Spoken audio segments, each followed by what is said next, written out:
All right, let's get started. Thanks everyone for joining us. My name is Robin with Alpine Ontario. Good to see everybody. And thanks for taking the time tonight. Just wanted to start off by thanking everyone for their support this past season. I think we can all agree it was an interesting one, hopefully never to be repeated. And it was a tough one for sport organizations. I'm sure you guys have kids, or if there's athletes on the call, you're involved in many sports that were handed a pretty tricky winter. So we appreciate you guys sticking by ski racing and working with us towards hopefully a really great one next year. So that's what we're going to talk a little bit about tonight. So I'm just going to share my screen. We've got a bit of presentation here to go through with you. Nothing major.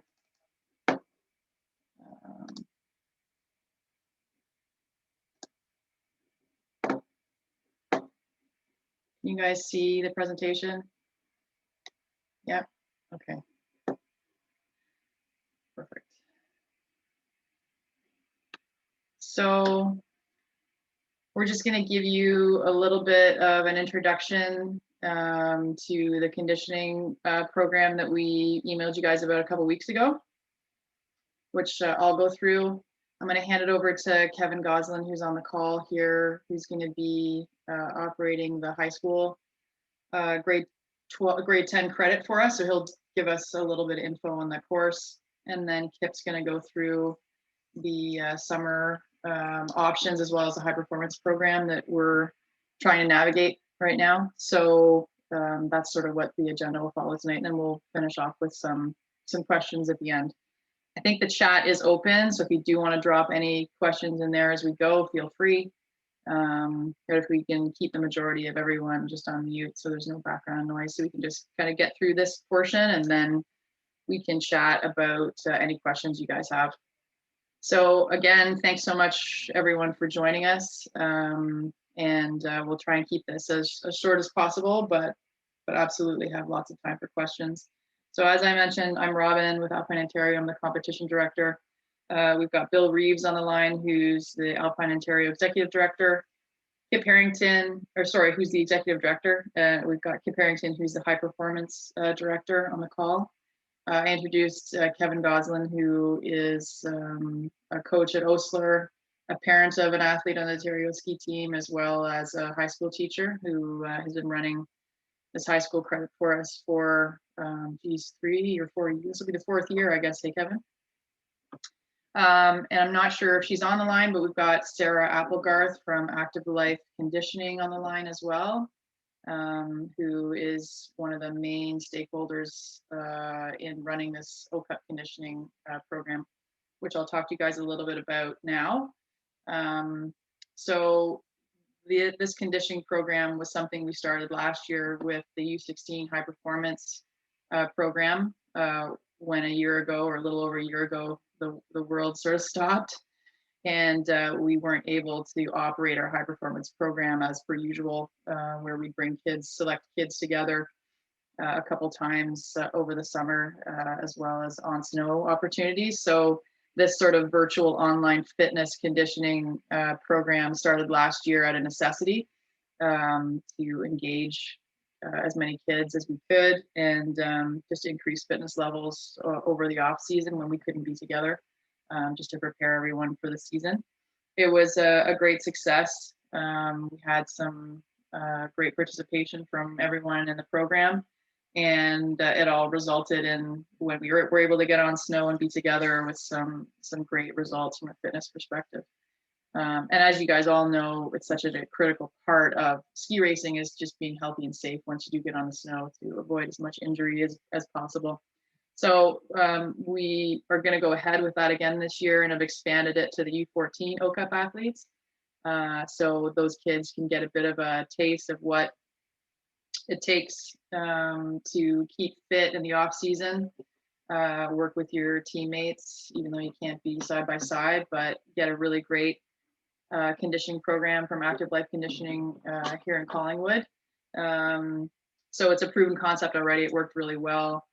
Rob, who's the trainer, one of the trainers from Active Life, worked with the kids last year and did a really great job. And the kids really seemed to work well with him. So he'll be working with the kids again this year for those of you that were part of the program last year.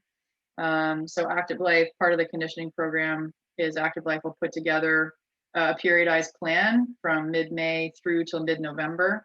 And we're going to start off, you see the dates up on the screen here when the programs will start.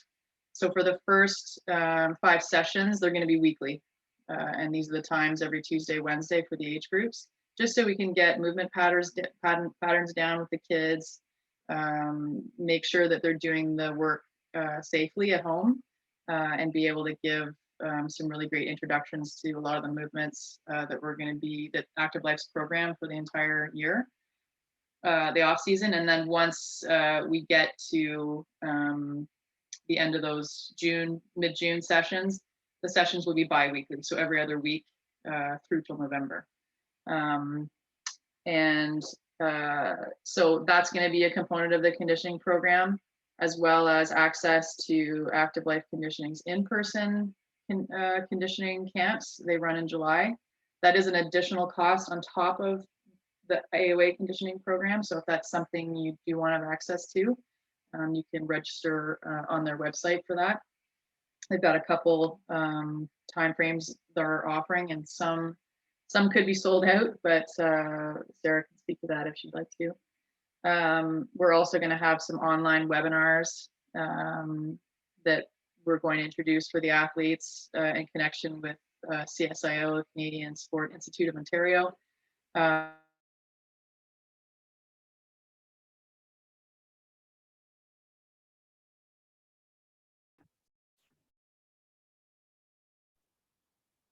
think you accidentally muted yourself, Robin.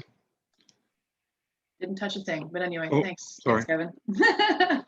Not sure where it got cut off, but the webinars was one component of the conditioning program that we'll be offering for the kids. We'll come up with that schedule shortly of the topics, and if parents have any ideas on things they'd really like the kids to learn about, please share with us and let us know.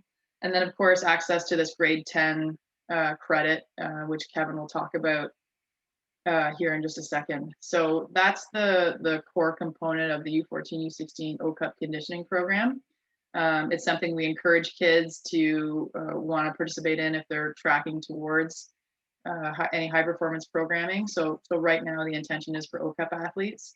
And if there are athletes on the call, there are regional athletes in Southern Ontario, SCUP athletes, the intention of the program is for OCUP. So if you're interested, it's certainly something to think about if you're transitioning over to the OCUP programming. If you want to be a part of the OCUP conditioning program this summer, you need to be registered with Alpine Ontario. And sorry, someone could just mute their Mother's Day present into a box. Bill, can you mute that line, please, that I keep hearing? Thanks. You do need to be registered with Alpine Ontario to register for this program. So if you didn't register with Alpine Ontario this year because your ski hill didn't open, or you didn't have any online on-hill programming this year, that's fine. You can still register for this program. Our registration year starts again in July 1st. So everybody will have to register with Alpine Ontario come July 1st. And for those of you that aren't registered this year, we'll just have to tack on a bit of an additional insurance fee to make up sort of the half of May, June timeframe if you're not registered with us. We wouldn't want you to have to pay the whole AOA fees only to pay it again come July 1st.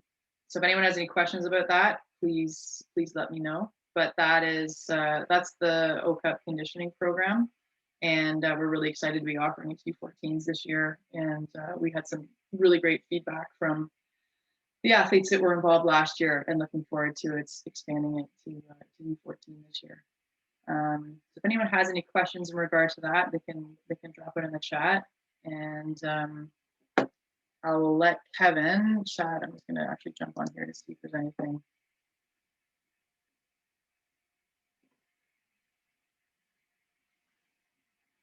The conditioning program only online. Yeah, it's an only online, Val. It's a virtual periodized program involved online. So there is no in-person element. If you do want an in-person conditioning component, That's an additional fee that you register directly with Alpine or Active Life Conditioning on their website, and that links on our website. I suspect. And Robin. Yep. I just want to point out that well, there are a few reasons for that. One, we don't know what we can do in person. Mhm. And two, people might be in different areas. Like, not obviously everyone's going to work out at Active Life. They could be in Toronto, they could be in Ottawa. So, but among the reasons for doing this is we want, I mean, there are a lot of great trainers to work out with and to be coached by, and we don't want to get in the way of that. We encourage people to, to work out where they live, but we really want athletes to get a consistent baseline of information. And last year we had weekly Zoom workouts all the way through the summer. We realized that some people are probably very tired of Zoom workouts, but this is what's available to us. And we've seen that can be very effective. We actually, at our camps that we were able to do, there were some very well prepared people. In past, we had to coach and teach morning warm-ups at the camps. This year, by virtue of these online Zoom workouts, we got to where we were going and said, okay, let's see your warm-ups, and almost everyone was just bang on right away. We just needed to guide them a little bit. So that's the rationale. I mean, we would love to have more kids together in person, and as Robin said, there are some camps. It's just this is what we can do and what we can control. Thanks. And I think, the one thing that has been clear for everybody, especially for families like the ones on this call, fitness is a really important component, especially over this past year, keeping everyone healthy and everyone's, the mental health piece. So we're trying to help sort of bridge that gap as best we can with what we can control. So that's another big reason why we want as many people to get involved with this program as possible, just to keep supporting that piece of the puzzle. Okay.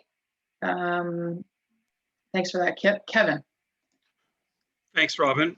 Would you be able to just co-host me so I can share? I just want to share everyone to show them what the Google Classroom would look like. Yeah, I don't know, Bill, I guess because I'm running the program, or I'm not sure I can do that. Bill, okay. Can you make Kevin co-host? In the meantime, I don't know if it'll work. I'm not sure it'll work. It's not a big deal if it doesn't work. That's okay. I just first like to welcome everybody, and it's just great to see so many people from all over the province. This is wonderful. I think it's just such a great initiative, and I'm a huge supporter. I was, like Robin said, a parent that's gone through this with my kids, and they had just an incredible time with it. So and having been involved as a coach and a teacher, it's something I really truly believe in, and I think it's just doing amazing things for these kids. And I think Ontario is really starting to see the fruits of the efforts that everyone's been putting in on this, without any doubt. Regarding the academic side, which is, as all parents are quite aware, an extremely important part, I do try to offer a little bit of help for these students as they enter grade 9 and then move on into grade 10, which are the 2 years of U16. I have had some questions about some of the things, and I'll just kind of go over them really briefly here, just so people are aware of what to expect. So for those graduating grade 8s going into grade 9, it's no problem taking a grade 10 course. That's completely fine. Doesn't matter where you are in the province.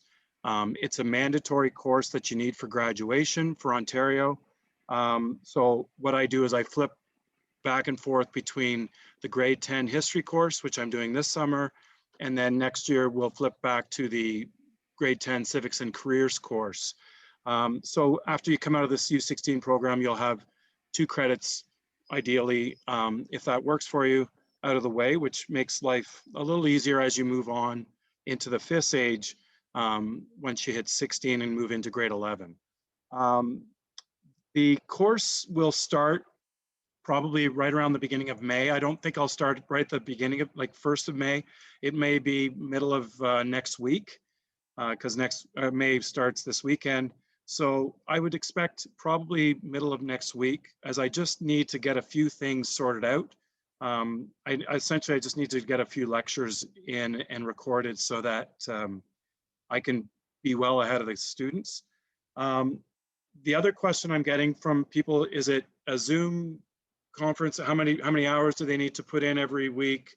Can they work at their own pace? Is there flexibility around schedules and, you know, family vacations and kids going away on summer camps and all that stuff? And the answer to all those is pretty much yes. I try to make it as flexible as I possibly can, knowing that, and that's what allows us to, why I started so soon. I started in May so that it gives everyone a chance to complete everything that they need to complete by my cutoff date. I don't have a flexible deadline at the end. I have to pretty much have everything wrapped up by middle of August. So that's sort of the time frame. So it's a 3.5 month window to get the course completed. It's pretty much a self-taught, self-guided program where you know, I'll be sending out information on a weekly basis. Like for those that were doing this last year, I'll do the same thing where I'll send, you know, here you should be working on this week. Here's your week's worth of work. You know, go ahead and get it done. You know, we'll have the odd test or quiz or, you know, assignment that they'll be required to complete. All told, it's supposed to be 110 hours. That's the number of hours required to get a credit. So I just have to make sure I can justify that. But there is flexibility, like I said, with you know, students taking time off for this or that, or if they're really busy at school for the first, you know, month or two because they've got a heavy schedule. You know, I'm flexible, but just keep in mind that, you know, you still have to get the work done, and I would prefer that not everyone leaves it to the last minute, because I'm the one who has to mark it all. And if I get all that assignment, all the work in at the end, then it makes my August pretty miserable. So I really try to encourage people to pick away at it and work on it from May on. And those students that do that, they find that they have quite an enjoyable summer. They don't get overwhelmed by this course as we get onto it a bit. There were some people asking me about the French component, whether I know some of you are taking French or French immersion. I can't offer the course in French. Unfortunately, I've got a French last name. My father's French, he's from Quebec, but it didn't transfer well to me. And this course is offered in English, so I can't really provide that, unfortunately. So if that works for your school, if you can take an English credit, great. If not, then I can't really do anything more on that. And the last thing I just ask, and I think most people have done this quite already, I've seen with the registrations, I can't use students' school emails because they don't transfer well with my Google Classroom. So it's best if they have their own private Gmail account that we use for this course. And I do the same thing. I can't, if I try to use the school Gmail account that I've got, there's some restrictions and limitations that I've got for students outside of my domain.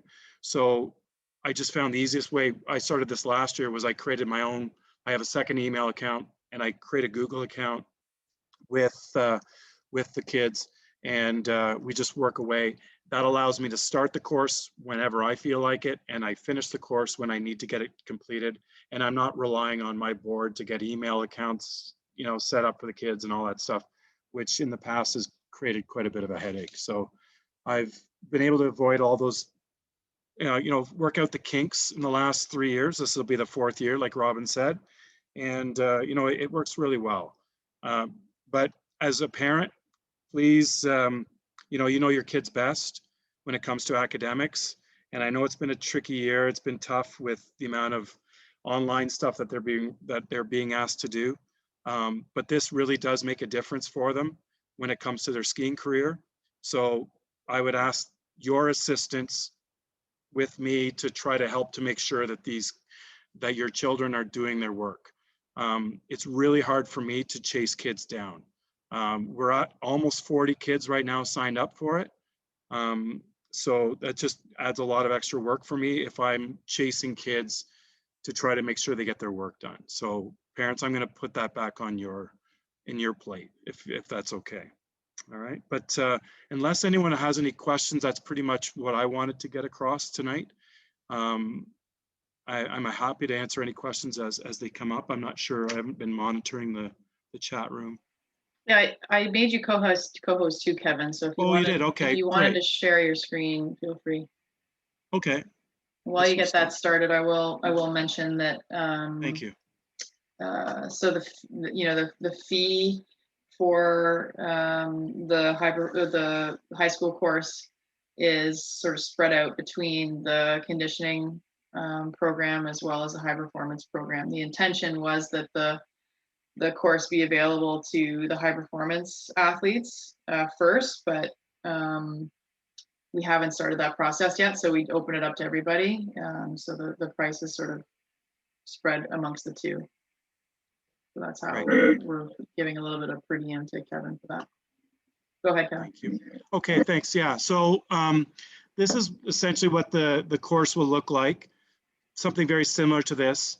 And where the students need to go once they've accepted, and what I'll do is I'll send an invitation out.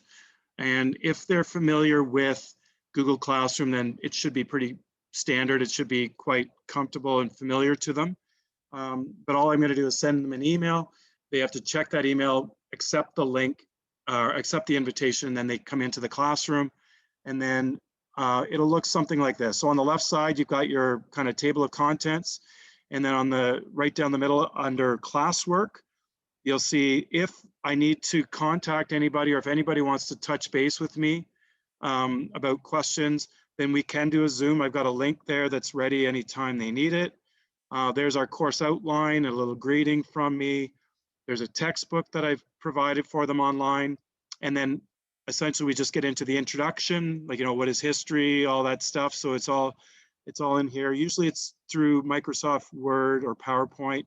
I'm switching over as I go to Google, to the Google Docs suite, which is much easier because everybody has access to it if you have the internet. And then we get into the first units. We start with World War I and we move right through. So I've got it all kind of set up here. I just have to switch it over to the other account. That'll take me a few days. I don't believe we'll need to have an exam. I have to touch base with the principal on that, but I'll have extra work.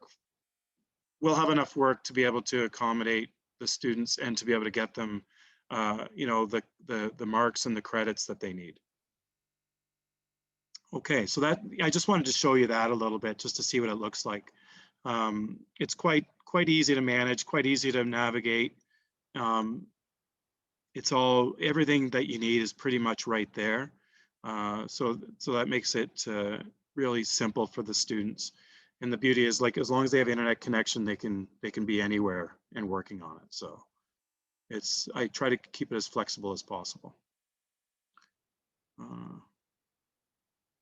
What was the hour per lesson? Yeah, so question is about time. What I usually try to get the students to do is maybe work from the first week on until we get it completed with the regular school. If they can try to commit to about 3 or 4 hours a week on it, then they'll get a good head start. By the time they get to the end of June and into July, if we can be done a unit or two, then we're in good shape, right? It just depends. Like, I mean, it's a self-pacing thing, but we got to keep an eye on, middle of August being my drop dead deadline. So that's the important thing regarding that. And I know I'm just reading some of the comments. When I send emails out every week and say, okay, try to get this done, it motivates the students to get that work completed.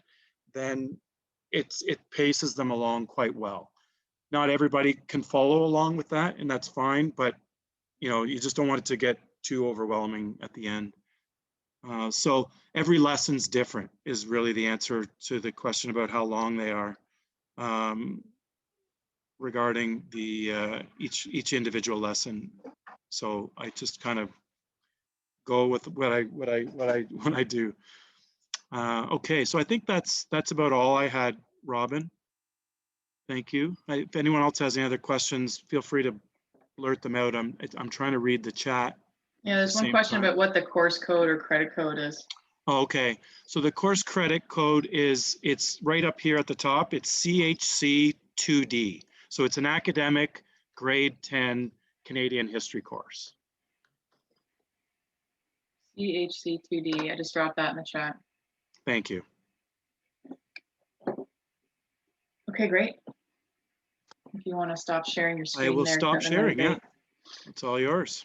So, and I think Kevin mentioned it, but the main intention of having offering a summer high school credit for kids is just lessens their load, school load within the ski season. So hopefully they can focus on a little bit more training. Yeah. Yeah, that's the idea. Oh, Saul just had a quick question, and I know there's some, parents on this call that have older siblings. So as these athletes move into grade 11 and 12, a colleague of mine offers the same option for these same athletes as they can take 2 grade 12 courses once they move into the FIS level. So her name is Melissa Wheatcroft, and I know she's offering this semester, or this summer, she's offering the grade 12 kinesiology course. So that course is open, and it's looking to start around the beginning of May as well. So yeah, for Tatis, that wouldn't be a problem, Saul. I know she's still looking to get a few more numbers. We've got to get the numbers up a little bit in that course. But she will be running that. So it's Melissa Wheatcroft, and I believe she offered the course to Alexis as well.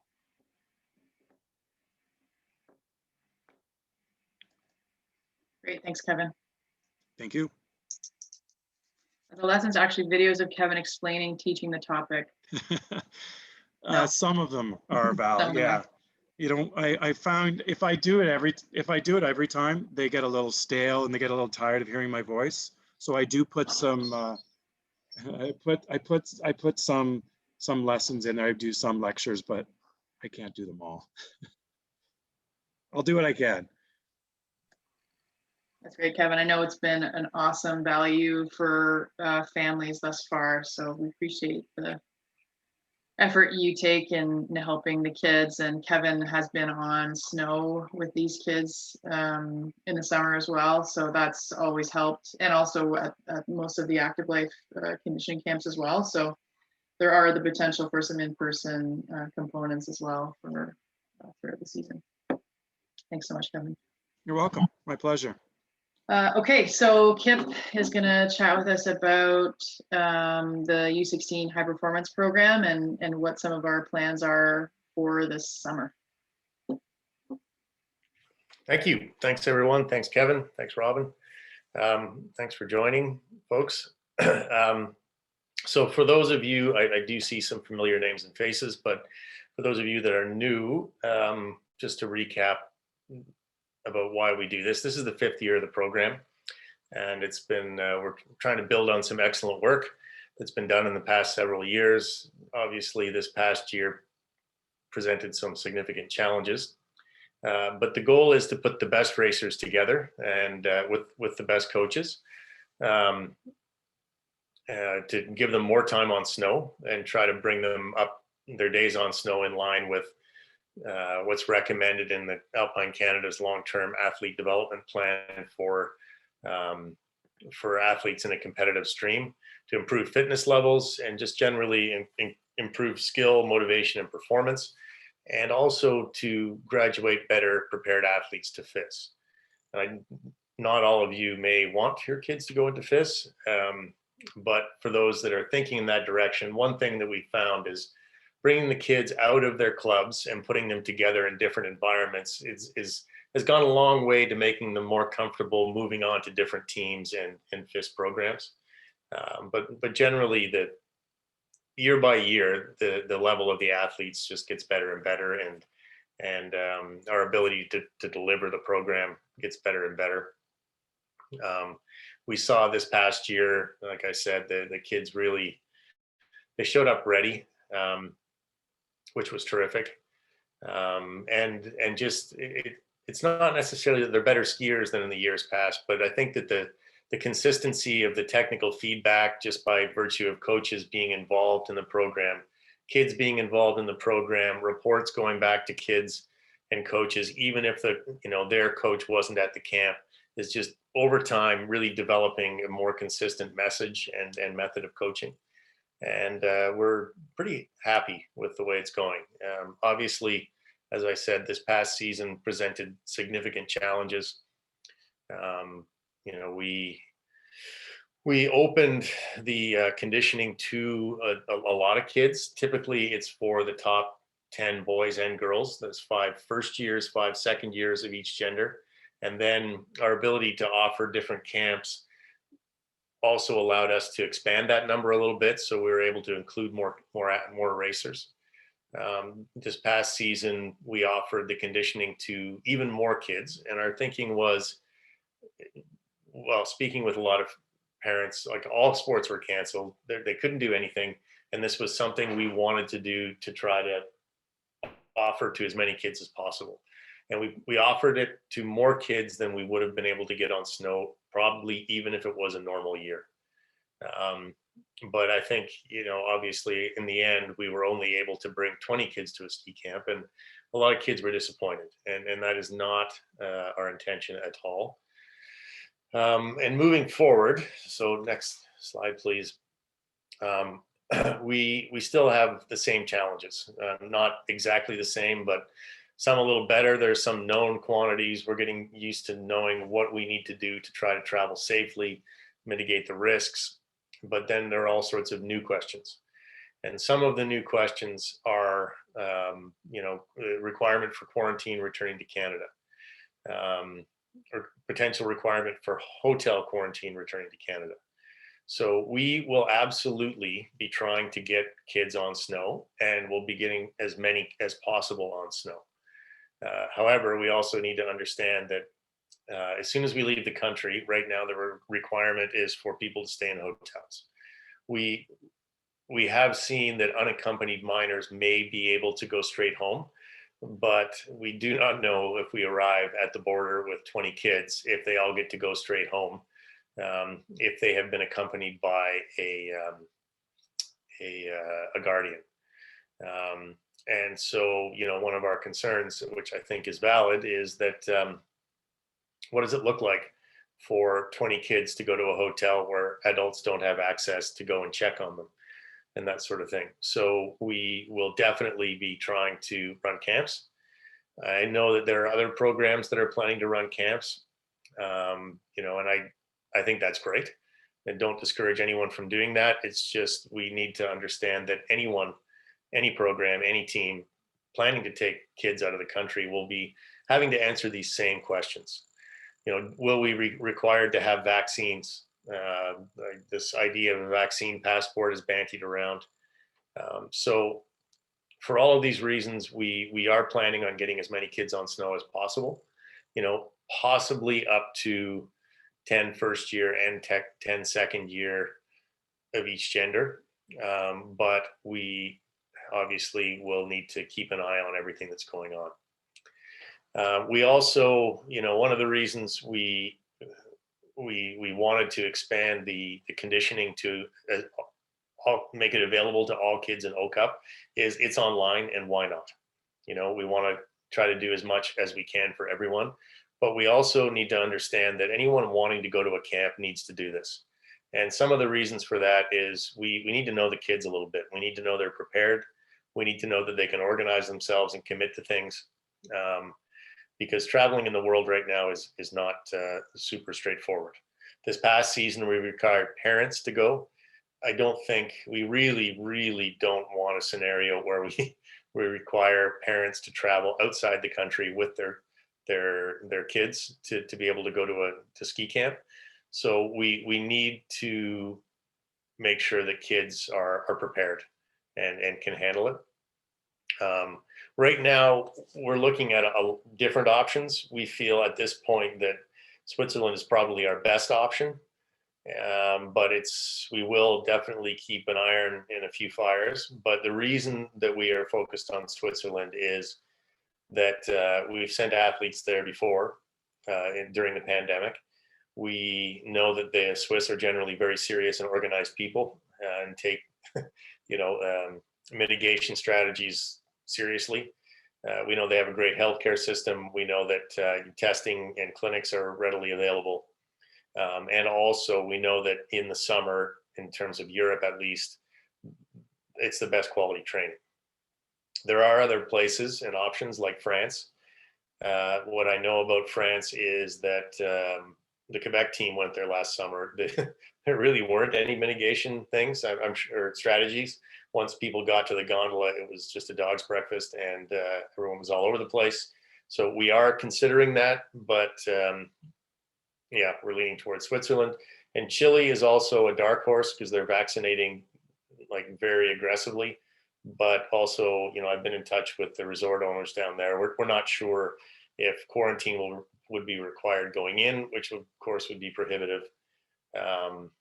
And someone is also asking about Mount Hood. That's also an option. But again, with quality of training, etc., I would still prefer Zermatt. Those questions still remain about hotel stays. I know that you could get around that by crossing in a land border, and it's just that organizing for a large group, I'm not sure that, yeah. So Mount Hood is also an option. I saw that come up, but the same challenges remain. And the same sort of cost bracket. Mount Hood is closer, so you'd think it might be a little less expensive, but it actually is quite expensive. So we are going to absolutely try to get kids on snow, as many as we can on snow. Our best bet is to focus on one area to deliver the camp that we think is the best quality and has the best chance of success. But we obviously can't guarantee. And we do, we do not want to disappoint anyone, but we do require kids to sign up for the program. The camp would be likely 2 weeks, so 12 to 14 days on snow in August. I think that we will probably provide dates within the next week or two. But again, leaving a little bit of wiggle room that if we can adjust and pivot and do something else, we would like to be able to do that. If we put all of our eggs in one basket, then it diminishes our chances, if that makes sense. And for the nomination process, I think it's on the next slide. So we would like a coach to submit a nomination with just a little bit about the racer, a bit about the racer's goals, their attitude and commitment, and their general preparedness. We can access their results if appropriate. Obviously, a bunch of kids from anyone from outside Southern Ontario didn't race this season, so we'll have to consider these other factors. We would like their most recent physical fitness testing results.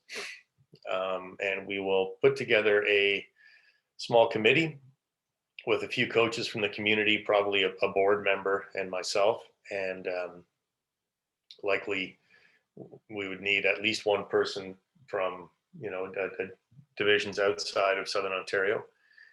And we will review all the nominations.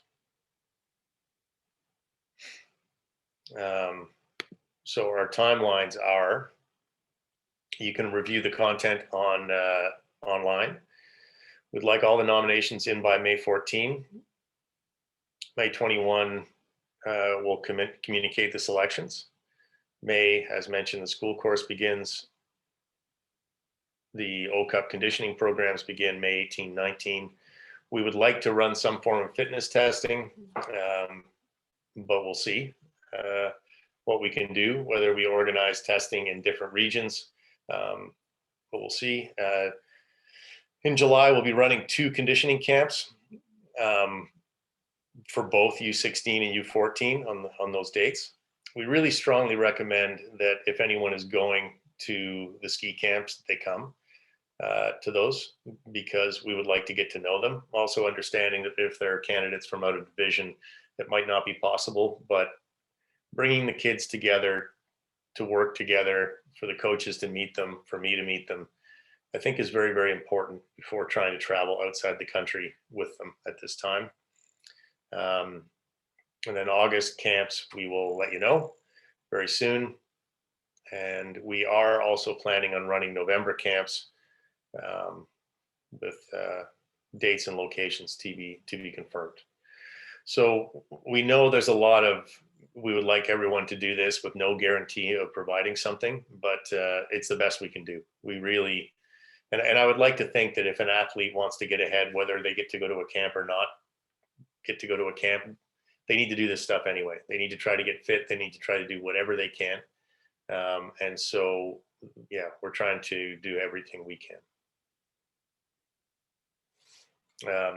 Is that the last slide, Robin? Oh, that's a good one. So any questions that haven't already come up?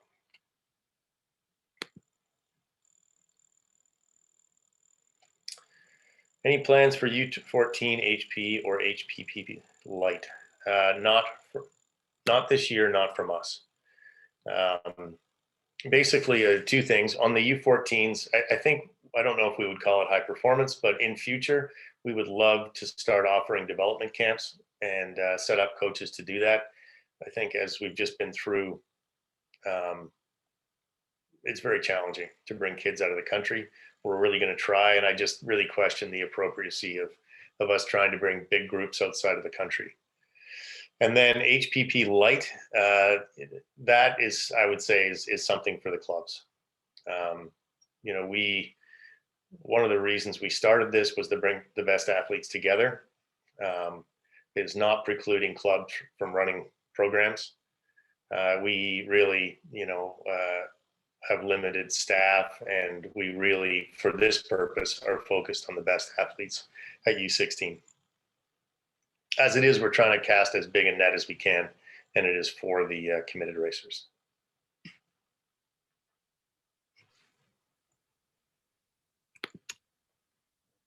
Any other questions? Question from Will here, Kip. Yeah, go ahead, Will. Oops. I know Robin said she's going to post everything from the presentation to the website, so I can double back, and there's probably a few more things that are answered there. The hopefully in-person dryland camp that is to be run in July. I know you said earlier that, you know, with people who have existing relationships with trainers, et cetera, are certainly encouraged. The idea of going solely through Active Life is to have more of a baseline. If an athlete was to continue to work with their own trainer, gym, wherever, would they still have access, or would there be some way for them to attend the July dryland camp? Or would that be exclusively for the people who deal through Active Life only? No, I mean, well, there are different things. Like, this is a camp. It's not a you know, weekly program. So anyone, so the purpose is to get the athletes together. Yes. Do something together with them.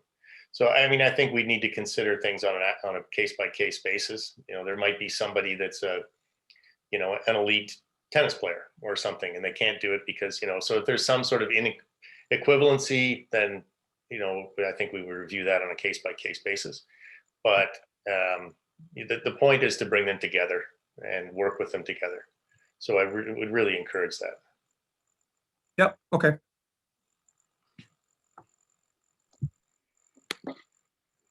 Yep, there's a question. Athletes that are accepted to HPP, do they have a choice of doing summer or fall camp? Or must they do both? I would like them to do both.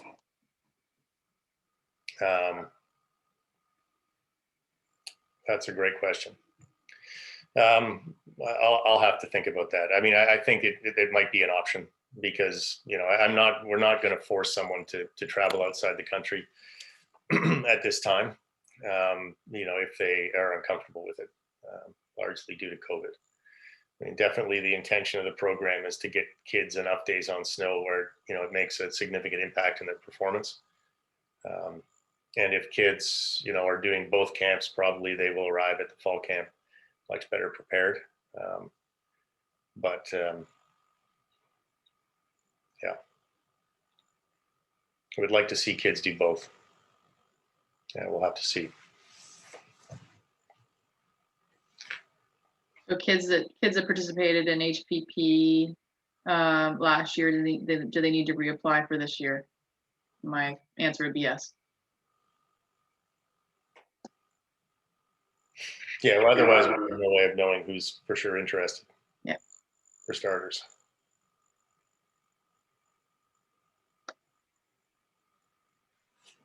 Okay, does anyone have any other questions? You can drop it in the chat or unmute yourself. So next steps after today's call, we'll update the website and send, it'll just be off of the athlete menu on our website, the U16 HPP. Everything we talked about tonight in regard to what's required for a nomination, the timelines. We'll add some of those sort of frequently asked questions that people have asked in the chat on there as well, so everyone can see that.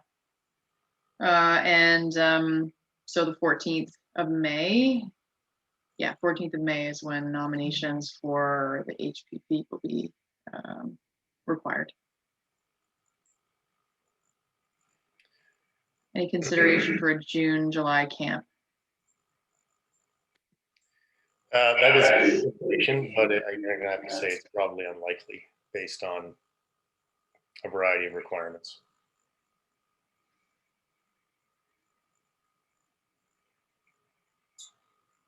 I think the focus on August is for a few reasons. One, as we've seen, the cases are spiking like crazy, and hopefully by June they're down a little bit, but giving an opportunity for at minimum coaches to be vaccinated and that sort of thing. I think late June, early July camp at this point would be challenging.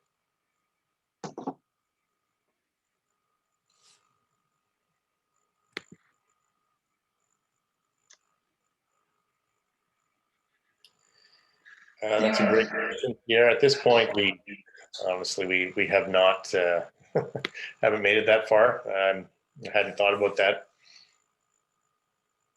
I'm not sure.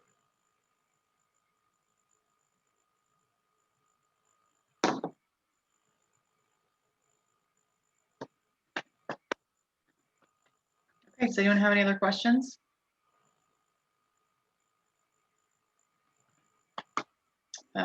One thing I will do, maybe Kip, you can do it too if you want to drop. I can do it quickly enough. I'll drop my email address in the chat as well as yours. If anyone has any questions for either of us? And Kevin too. If you want to drop yours in, Kevin, I don't know if you have done it already, but.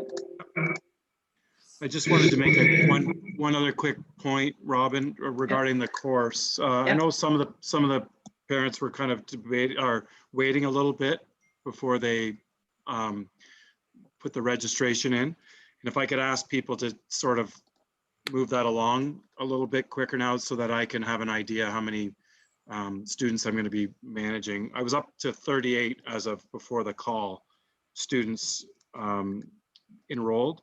So I'm not sure how many more are planning to come if they were waiting till after this conference call.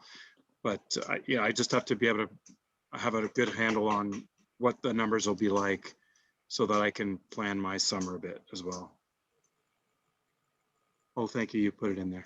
Yeah, I dropped it in there. So if you have any questions, I dropped mine, Kip and Kevin's email address. One other question, will HPP train together at all in the winter of 21-22? Yes.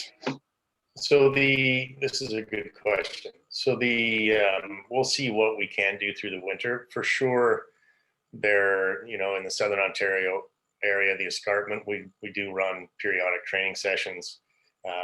Whether we decide to run camps is a question. In a normal year, we had wanted to try to run a speed camp, for example, potentially out of province or out of region. But yes, we would definitely like to get kids together in the winter as well. And, after there's an opportunity for the kids to race, we also will consider racers that, for whatever reason have not been in the program if they are top performers. So it's not late into the season in a normal year. It's not an exclusive title or team. It is a group of the best athletes. What it is an opportunity for the racers. We try to give them the best training, time on snow, conditioning programs, and then, give them support, and it's up to them. If we get into January, for example, and there are other kids that maybe were not able for whatever reason to be in the program, but they stand out, and then they would also have the opportunity to be invited to projects. Just so we're clear on that.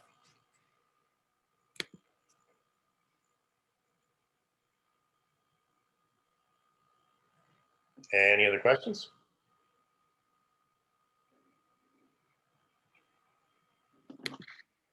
Thank you. Thanks, everybody, for your time. We won't end the call right away if anyone does have any further questions, but appreciate your time.